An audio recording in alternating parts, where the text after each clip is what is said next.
Hi, everybody. So Anya and I are here together again today, and we have a couple of things we really want to talk about.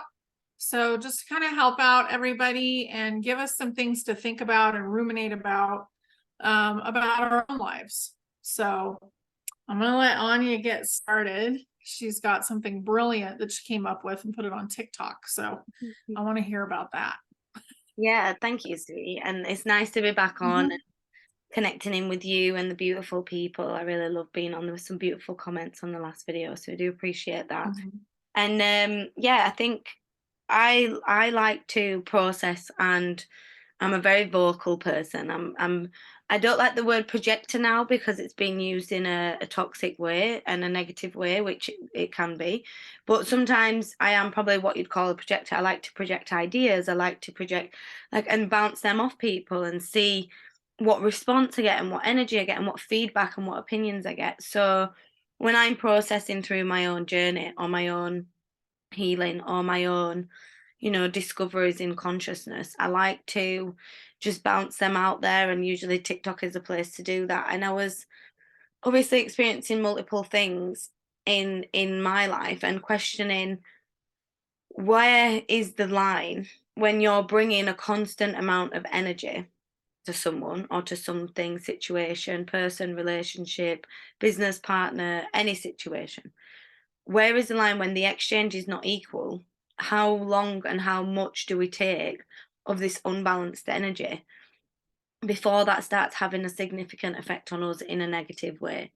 Before we start feeling resentment and exhaustion and then reclusiveness and hyper independence and an inability to ask for help or be vulnerable. There's all these things that come from being in unbalanced situations and not vocalizing our needs and not receiving an equal exchange. So that can be in so many different forms of either like physical, financial exchange, continuously. Obviously, as an energy worker, you'll have experienced it yourself, or you may or may not. A lot of people, when I first started and originally, would always be like, "Oh, just give us a reading, just do this, just, can you answer this question for me? Can you just do a call?" And it really sometimes shocks me, because if that was someone making clothing or doing your hair, and or giving you a therapy session, blah blah blah, and it was someone you didn't know, you would never expect them to just give you that time for free. Yet because you know someone, or you think you have a bond and dynamic, people expect this unequal exchange of your time and energy to kind of feed off your light, to make them feel better and to project all their energy onto you. I mean, when they're just messaging without asking, offloading paragraphs and paragraphs and seeking for advice to where you feel guilty without not replying to that. But then in the same sense, it's draining you and you're the one that's suffering from that. And I think that's just one example of where the exchange can be unequal in terms of friends and family in a business aspect, and not bringing you the same thing of the value of exchange that they would to a stranger, because you're friends and family, and them expecting that sense of discount because they are, a relation like that. I think that's just one form of that, but it can be from anything, and especially when it's in relationships and them sorts of dynamics. It creates resentment, it creates this built up pent up anger and emotions that will eventually come out in one way or another. And I think it's really important to address that when things are unequal, when the energy exchange is not equal, and someone is receiving more so out of this situation on a continuous basis, there is going to be something that needs to be addressed and brought up about that, because otherwise it's just going to explode, I think. Yeah, it does explode. And another thing that happens is it's not seen as valuable a Hmm. lot of the time. So when you're overwhelming yourself with helping, you're also not seen as valuable. What Yep. that is not seen as valuable. So it doesn't create equality in any way across the board. And it's a big lesson that we're learning right now. It's a really big lesson that we're learning. And I'm right in there learning with you guys. I think we all have some of those relationships, and it's important to really take a look at them Yeah. and to be honest. And sometimes that can hurt the feelings of the other person too. Definitely. But it's important to be aware of it, because in the end, you're maybe doing yourself a disservice and them, because you're basically giving, whereas they could be giving that to themselves and they're not. So, It's like enabling them to stay where they are, and enabling them to not to choose not to heal, which I think is really important, because I learned that lesson the hard way. The more I tried to fix and heal the people around me, the worse and worse and worse they got. And I was so confused. Like, the more intensely I was trying to fix them and get them back, they just was getting worse. And then, specifically one person, and I took a step back from this person, and then they all of a sudden started to get better. And it was like, oh, how interesting. The one thing that was stopping them from actually getting mentally better was me from enabling them from doing it themselves. So because I was doing all the phone calls and the prep and the, blah, blah, blah, blah for them, it was a sense of not having to do it. So they didn't have to do it. So then because that muscle, if you will, wasn't being challenged or used in the brain, and them senses weren't being used, and that them routines weren't being brought in, and the patterns weren't there, they slowly forgot to use and stopped using all these things that you need as a human to survive. But when someone else is doing it for you, whether it's physical things or emotional things or cleaning or responsibilities in the home or bills or whatever it is, and especially things in business as well, like if you're working as business partners or teammates or as a team, and one person is constantly doing more than the other person but they're receiving the same outcome, there's then going to be a dynamic shift and an energy shift in terms of there's going to be resentment, and there's going to be anger, and there's going to be jealousy and whatever, because the need is not being addressed in terms of who's bringing what and who's receiving what, and nobody's vocalizing that. And I think that's the key there, is it has to be vocalized, or at least addressed within self, to then be able to address it externally, because things don't usually just change on their own. And usually people that are maybe taking more in an exchange relationship that's not equal are not going to be the ones that are going to recognize that and and want to necessarily make that change overall. So it usually is the person that is on the other end, that's giving, giving, giving, that has to put that boundary in place and has to make the choice yeah. to not continue in them cycles. And if they don't, it could just blow up, Yeah. basically, too. That's kind of the thing that I'm seeing right now, is it's just blowing up. And it's really interesting because it's almost every single person. Somebody's got one side of it or the other going on right now. Yep. Not with every single relationship, but some kind of relationship in their life. And it could be to do with their job, or their business partner, or whatever it might be. But it's been really interesting to watch, and it's kind of it's obvious that that energy is moving through, and it has to be transmuted, and we're basically getting it thrown on our faces. You have to deal with it now, basically.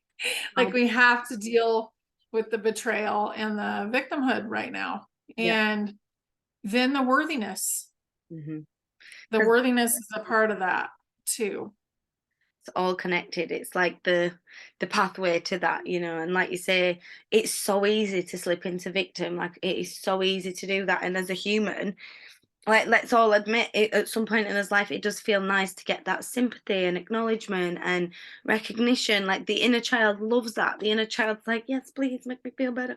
Especially if we didn't have it as a kid, especially if we didn't have that validation and emotional kind of awareness and support that we did need in childhood, and we didn't receive it. It's even more so cherished in the adult world now. But there has to be a line where, once we've kind of had that for a minute, and once we've sat there and we feel that then it becomes a moment of, okay, you're going to stay there. Are you going to stay in that energy now, with the mental illness, physical illness, circumstance, poverty, whatever it is. And I know that sounds difficult to say from me saying, oh, you know, you're going to choose to stay there, but I've been there, so I can say from a place of complete and utter understanding with physical health and mental health and poverty and all the other kind of extremities that you could possibly think of in that sense of deprivation. I have been there, and I know that a lot of the time I did choose to be there because it gave Right. me a break, you know, it gave me a time off freedom. It gave me a chance to feel sorry for myself enough to heal and have that time to do that. And people around me validated that because I was ill in hospital and had this reason to need to heal. So I know why I called them things in, and I know why I chose to experience them, and I know that I chose to experience that. And I think that is the hardest part we do have to swallow, is the thing we do bring these experiences in to make us who we are. Yeah, we really do. Mm. We bring them in because we have to have a change. And we're also learning, like, that's why we choose the parents that we choose. That's, you know, because maybe we need to have a really hard parent so we can be empathic. Yeah. We choose to be sick so that we can, you know, experience that. Mhm. It's the poverty, like, you know, you and I have had similar, like, low income, illness, you know, that kind of stuff. I feel like mentally I've always been pretty steady, but Not the same there. I don't think I had those anxieties come up. But Yeah. also it has to do with the nervous system. Like, Yeah. how messed up did the nervous system get during those processes, you know?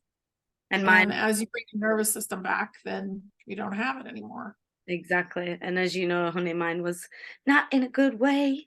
My nervous system was like, please give me a break. You know, and that's the thing, we Yeah. respond differently to the experiences we go through. And, you know, I know people that have been through immense amount of trauma and yet they don't experience the anxieties or the depression and the overwhelm. And yet for me, it was so difficult to avoid that because obviously living in that constant state of fight or flight energy survival, it just brought that constant state of panic and fear and Mhm. anxiety and manic state of energy. So it is funny how we, not funny, but strange and interesting to observe the ways in which we respond to those experiences and how our then physical body and nervous system then responds as well. Yeah. Well, it is funny because we're choosing it as well, you know, and humor and play is how we actually learn faster. Yeah. But we take a lot of stuff really, really seriously, and that makes it harder to come through it. Like, it doesn't have to be so hard. One of the favorite expressions of mine is laughter through tears. Like, somebody's just crying and crying, and then you make them laugh about something, and it just changes all of the perspective that was just happening there. Mhm. And they realize, oh, yeah, there is the other side of this, you know, I can get over to the other side. Yeah, it gives a whole new vibrational energy and a whole new kind of option involved. And, you know, Mhm. I'm someone that really did struggle on being vulnerable and being in that emotional state around other people.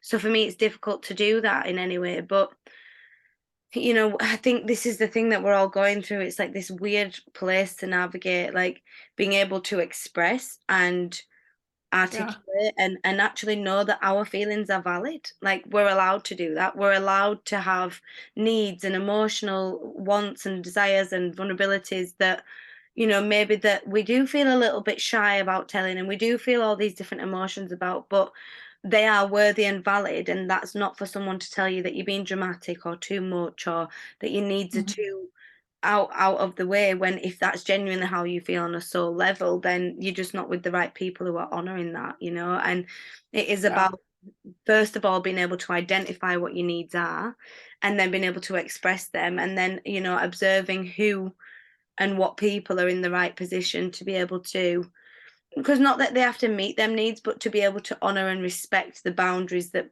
are put in place for you to meet them needs, because that's what has to change. As we've just said, you know, it's not that we want your partners and your mums and dads and friends to go around fixing each other. Like, that's not what we're saying, but it's about allowing them to do what they need to do, in that time, giving them the space, the time, and the support to be able to navigate through that journey and meet those needs within self so that they don't keep repeating the cycles, or if that's Yeah. us, that we don't keep repeating the cycles.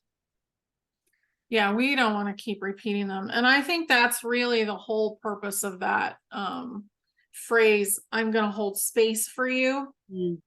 I will hold space for you to do this or that, because basically what you're doing is giving them like a room or a platform where they can actually go and feel their feelings. And you're Mhm. saying, you know what, it's okay and you can do it. I know you can. Yeah, And I think that's really important for people. I agree. And it's important to start the relationship that way. Yep. So if you start a relationship the other way, where one person's dependent on the other, then it's never going to totally work out very well. No. And there's always got Yeah. to be that sense of expectation. And I Yeah. think which is a really, really important thing that we have to kind of navigate through is the expectations we create and the expectations that are put upon us. You know, Hmm. again, this relates into the energy exchange as well, because we may do a lot for someone and we may, continuously do that. But does that come that we have then the expectation that they're going to repay that? Or that they're going to be a certain version of them to meet our needs, because then that's not us giving from our heart. That's not us Right. giving unconditionally. That's us giving with the expectation of receiving, which is not true giving from a heart level. And Right. obviously that changes when it comes to work and employment, and this is what I'm saying. This is why the line is very thin between energy exchange on an equal level and then having that sense of expectation and pressure upon other people just because we're in certain dynamics with each other. And I think, whether it's your parents or children or partners or again, business partners, friends, whoever it is, family members, if we know as humans the dynamic of what we've chose to come in this lifetime doesn't necessarily indicate the age of that person. So if you are as a child or someone's child, as an adult even, but as someone's child, an older soul, and your parents are more emotionally immature and less capable of, being emotionally aware of themselves and communicating and expressing each other's emotions and understanding and blah, blah, blah, blah, then that can create this whole sense of anger and frustration and resentment, which obviously so as a human. But what the problem is there is the expectation from the child of the parents to be parents, which again, human, normal. But what we have to do is zoom out and look at it from a soul perspective that then parents may not be at the same age as that child's soul, that child's soul may be actually far older than them Yeah. parents' souls, and they're not capable of bringing them the emotional awareness, capability, acceptance, responsibility, because they've not hit their own milestones in their own soul's evolution journey yet. So how can they provide that for you when they haven't provided that for self? So it is kind of a that's the shift for me between looking at things from a Mhm. human perspective and looking at things from a higher perspective, in knowing that we can have certain things that we can want from our parents and certain things we can ask for, but we can't expect that they will meet them and do them in the way that we need, because they might not be able to. Yeah. And that goes for anyone in your Yeah. life. It does. And we're choosing our own movie, really. I think that's, we've seen all these movies and romance and, all this different kind of stuff. And this is how it works. But really, is that how it works? Or is that how somebody else thinks it works? Or they want you to think it works? Exactly. So it really is a constant exploration. And I think that's what we need to start learning how to do for ourselves, is asking what is the best thing for me today? Yep. How is this relationship going? Is there something I need to bring up? Yep. You know, and basically just kind of continuously checking in with your own guidance so that you can have the best experience. Because and not getting totally distracted, like actually make time for yourself. Hmm. That was my biggest thing, is I wasn't making enough time for myself. so that I could check in with my own guidance. Yeah. I was doing that for a lot of other, people, and I'm still doing it, but not as much as I was, Yeah. because And I was getting worn out. and this is where the boundaries have to come in, whether Yeah. we choose to implement them or the universe forces us to implement them. Either way it happens, something has to change, because we Yeah. can't continue. Like, mine would come in a sense of like overloading and just being completely overloaded, because I was trying to do too much for everyone all at the same time, including myself, but like trying to do it all at one time. And Mhm. it's not possible, and that again, that's the expectation of self. So the expectation I had on self was ridiculously high and unachievable, which then led to feeling, disappointed and like a failure and not accomplished and blah blah blah blah. So it's really important that we check, like, where boundaries need to be put in place, what expectations we have, and what expectations are being put upon us. And I think, like you said, asking questions like, is this in my highest heart frequency? Yeah. What is the true vibration of this relationship, this job, this opportunity, this person? Like, show me your true vibrational frequency is one of my favorites, to just recognize that, because sometimes in that overthinking state, I struggle to get that deep, clear answer. When I'm overwhelmed and I'm stressed, and because we all get in the human. So in times like that, I either sleep, go outside in nature, meditate, put some music on. I try to zoom out of the human mind and experience that's overloading me. And I try to look at it with a more external perspective that I can then bring in the inner knowing, but sometimes it's just a case of sleeping on it and observing it again in the morning with a more new perspective. Yeah, exactly. So, I want to mention that Anya has a great group of classes that are about to come out, and I will create a very small video at the end of this video that shows what the classes are, and get a little better description for you guys. But this kind of wisdom is what's taking us into the new world. Like, we're creating it, and if you can really absorb this and do it for yourself, it really changes everything. Hmm. And we're all learning constantly. Definitely. So don't think that we know so much, but we've practicing for quite a while and we still screw it up. Yeah. Um, but it gives you a more solid foundation, Definitely. when you can be with yourself and figure out how to do it.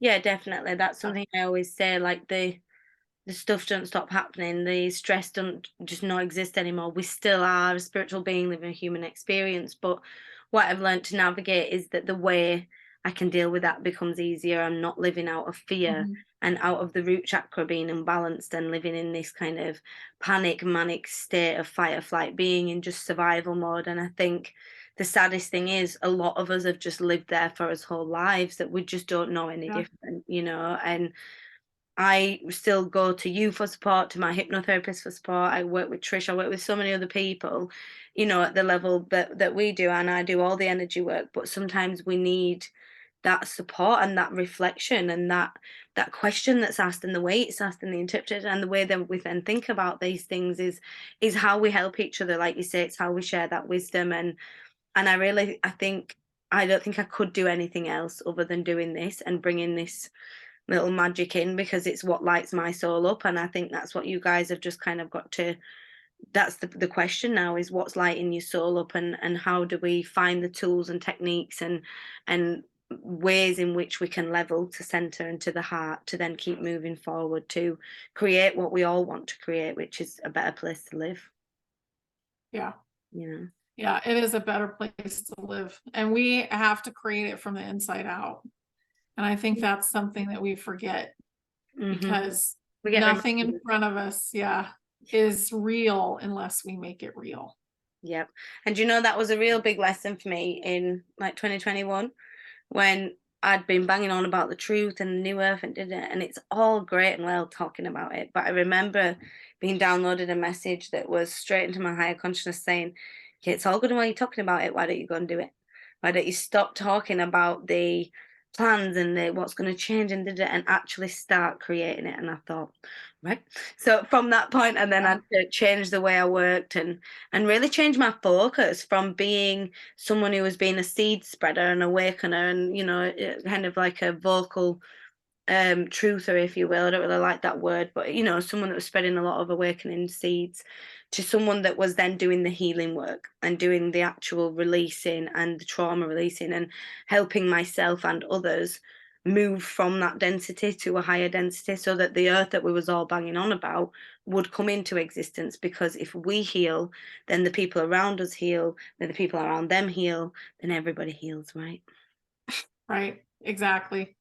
So since you brought that up, I am involved in creating a new channel, Mm-hmm. and that channel is there and I will put it below, but it's Create Our Future Now. Ooh, that's And we're cool. going to do very short videos about all of this kind of stuff. And it's not only going to be spirituality, it's also going to be electric culture and how to deal with gardening and free energy, all that kind of stuff that is coming. Mm-hmm. And but we have to manifest it to be here, but there's a lot of it that's showing up now, so we might as well just keep it rolling. And Mm-hmm. that's what I want to do with that new channel. And I think it's going to help people that are not necessarily as aware of what's going on right now, but they can manifest this new Definitely. world into existence as well. Exactly. So You know, I hear people all the time that say, you know, I'm not doing what you do, so I'm not doing my soul path. And they're teachers and they're working in public service and they're working with cooking food. And I'm like, no, you don't understand. Like, you are doing the light work. You're working with the children, you're working with nourishment, you're working with blessing this food and this energy. And like, all these roles are so significant and important. And just because you yeah, might be a specific healer or channeler or what have you, like, we're all stepping into those roles now. And if you feel like you are drawn somewhere for a soul's purpose, then guaranteed, whether it's energy work or not, you will be doing your light work. And I think it's just about having reassurance that we're all placed certain places and locations and you know, people for a reason, for us to spread that light and for us to do that little bit of magic. And if you're drawn to be there, if you feel connected there, then I would definitely say just let yourself shine and let yourself spread that light. yeah, absolutely. Let yourself shine. Definitely. That's a Definitely great, sparkle. great note to end on. It is, Thank my darling. you. Thanks, Thank sweet you, Anya. lady. Bye, everybody. Bye, guys.